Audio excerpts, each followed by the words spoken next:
Nigeria will launch the highly anticipated National Single Window NSW platform on March 27, a move described by the Chief of Staff to the President, Femi Gbajabiamila, as a monumental step in transforming the country's trade ecosystem. Gbajabiamila, who spoke during a stakeholders meeting at the State House, Abuja, attended by ministers, agency heads and key officials, said the initiative, first launched by President Bola Tinubu nearly 2 years ago, is a far-reaching fiscal reform that will streamline trade procedures, improve efficiency and enhance Nigeria's competitiveness. The Chief of Staff commended the dedication and professionalism of the Central Bank of Nigeria, Revenue Service, the Nigeria Customs Service, and other agencies involved.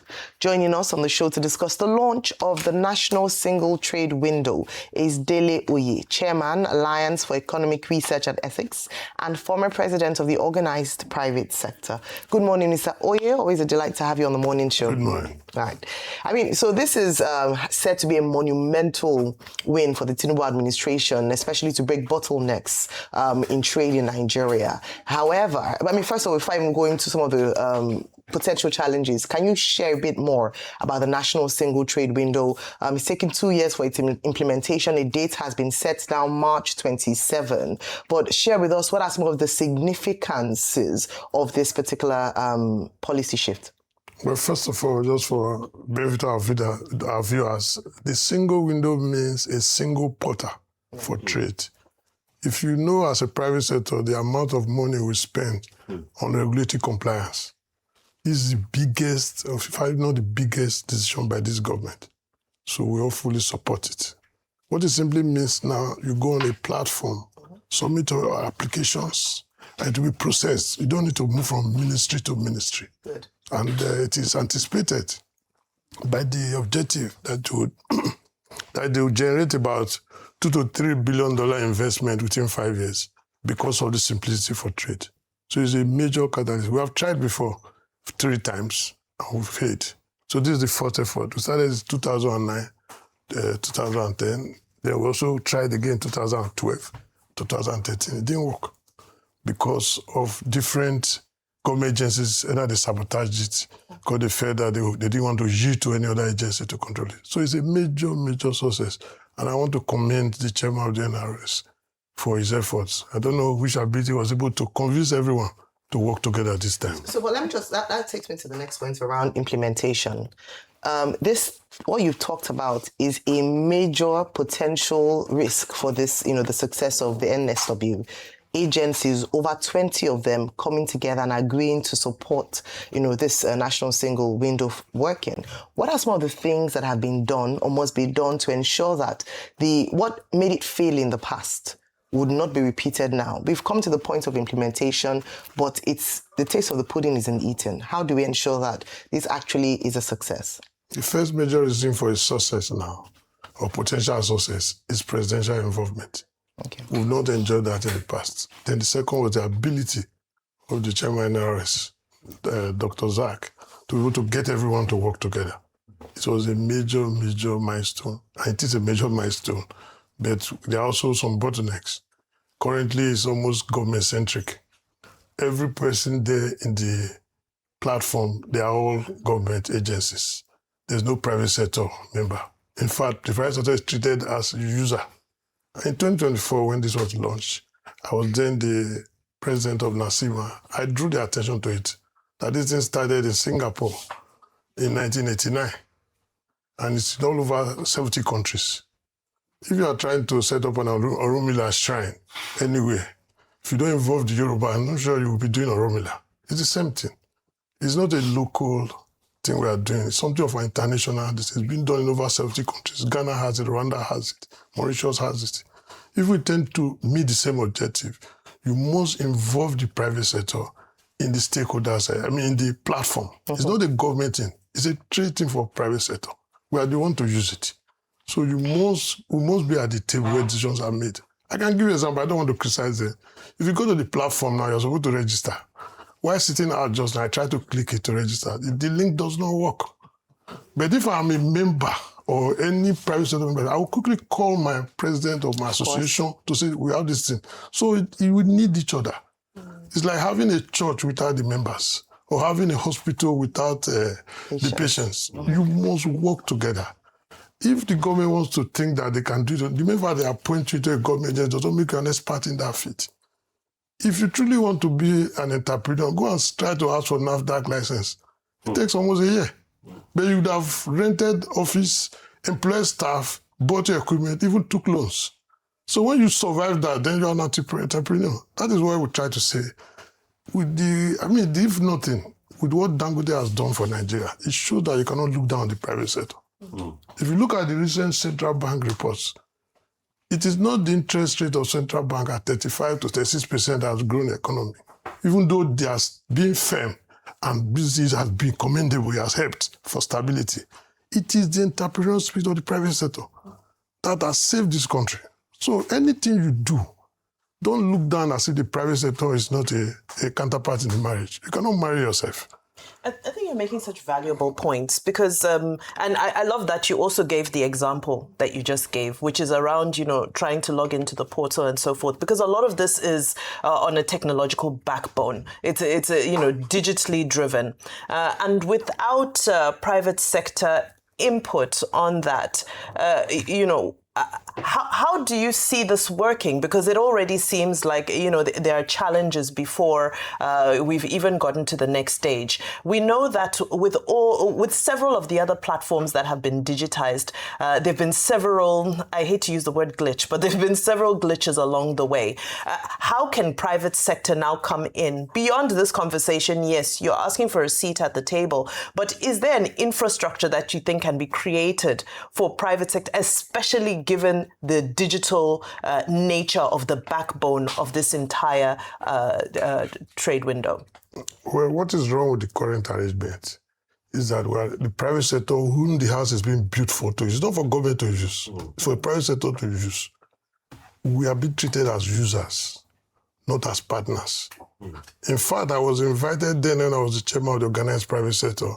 On 16th of June, I was invited to the consultative forum for us to be consulted. And the meeting happened in Rad Assembly on the 18th of June last year. And these were some of the things we told them. Check everywhere you've had it. The ownership is private sector, but government-driven or government-led. This thing should be in a trade facilitation hub, not in a hunter's mindset. Because once you are a revenue collector, you are a hunter. You need a trade facilitation mindset to be able to make it work and for people to be able to buy in. You cannot open a negative business in a police station or a criminal enterprise and expect criminals to show up. This is what I'm trying to say. You need the private sector. They themselves have recognized that they need the private sector buying. But what I'm trying to say in a nutshell is the government must make a difference. You have decided to copy this thing from Singapore, from Ghana, from Rwanda. Why can't you just imitate them? The closest to what we are doing is Rwanda.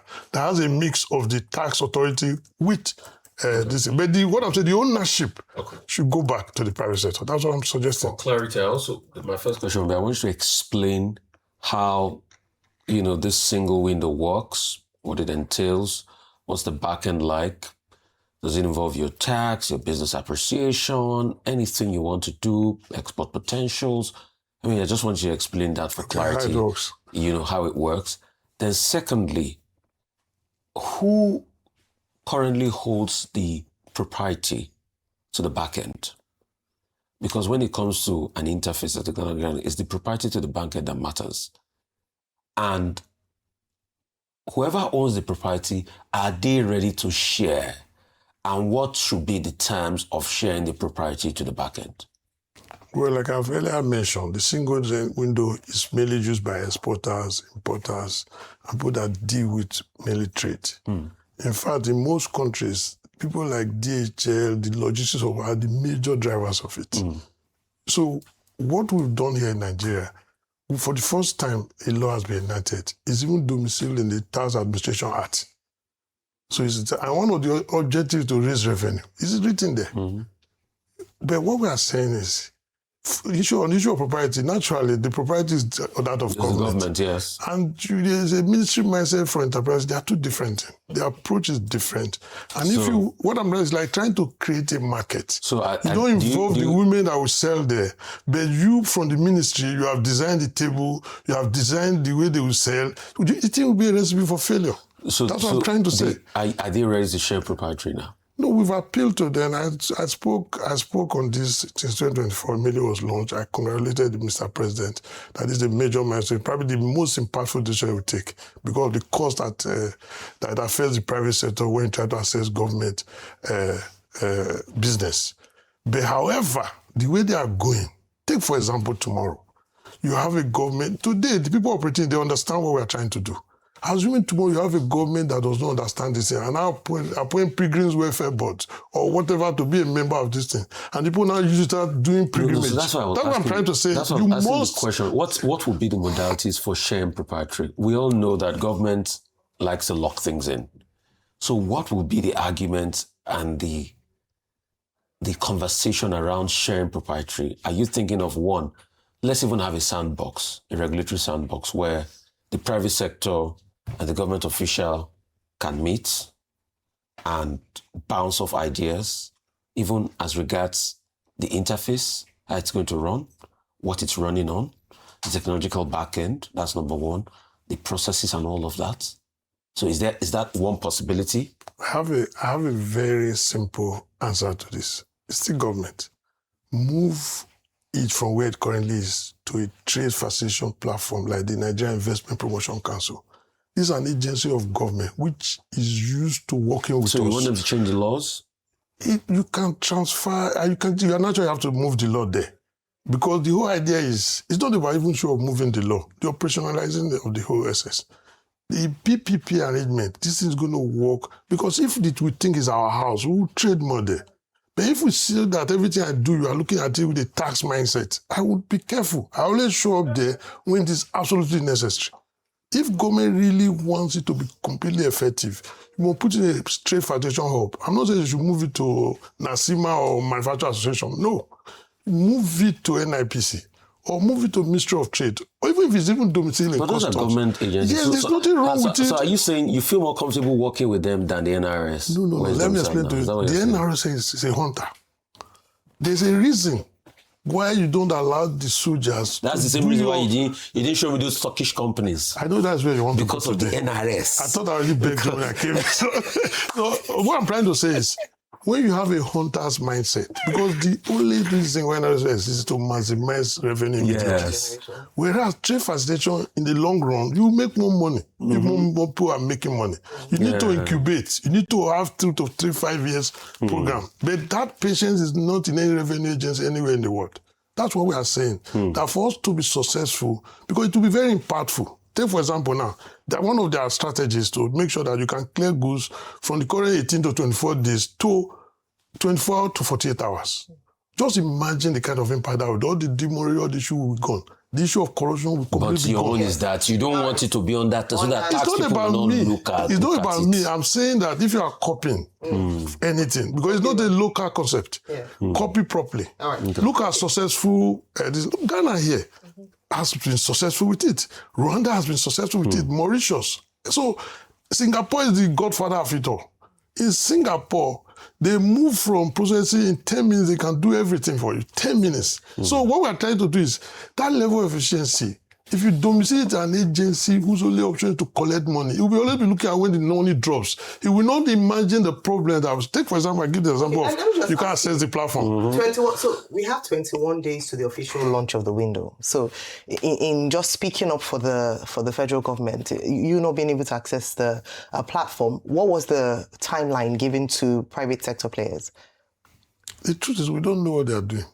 Okay, so there's an issue. So it's getting to the crux, yes. So in terms of, because what the information available is that stress testing has already begun on the platform to ensure that when it's finally open, it doesn't crash under the weight of the number of registrations. Would you say that they're in that phase of testing and hence it's not open yet? No, this is the phase 1 now of the launch. Yes, in fact, we had one meeting in Marriott where it was announced and I was there. and we're all very happy. And I warned them then that this thing you are doing as a ministry project won't work. Because how can you regulate? You are trying to create a single window which is only known to Nigeria. This is going to be used by international and local people. If your own is completely different, you are creating a bottleneck even for yourself. Okay. So, well, you've posed some very important questions to avoid scoring own goal. Yeah. Because honestly, these guys, the chairman, they've done a great job. This is the first time we are getting to this level. Okay. And I criticize them a lot because I want them to succeed. If government succeeds, we make more money as private sector. But if they make mistake, we all alone take the hit. So that is why we are very worried that instead of treating us as a user, make us part of it so that we can, you are building a house for us. Even in the church, in the college, I'll give you an example. You see how we call parish pastoral council, where the lay people can influence what happens either in the church or who is their priest. So you must have a way of getting real feedback, not just treating somebody as a customer. A customer in a bank can never know how the bank works. Right, so inclusive design, bringing in the private sector on board. Thank you so much. I'm sure that they listen. I look forward to a response from them because this conversation around the platform even not working now. Maybe let them tell you which example they are doing that has been done anywhere in the world, where only the revenue service determines everything. All right. Okay. So this is what I'm saying. Rwanda and Ghana have their own challenges as well. So hopefully we can iron out. No, what I'm saying is get the people who want to use it to be part of the whole stakeholder, to be part of the steering committee. Yeah. It's not the government, it's not a ministry thing. Well stated. Thank you so much. And the passion with which you speak obviously is for, like you said, you want it to work. At the end of the day, if it benefits, if it works well, the private sector would be, one of the key beneficiaries. This is probably the best decision this government ever take. I want them to succeed. That's good to hear. Thank you, Mr. Dele.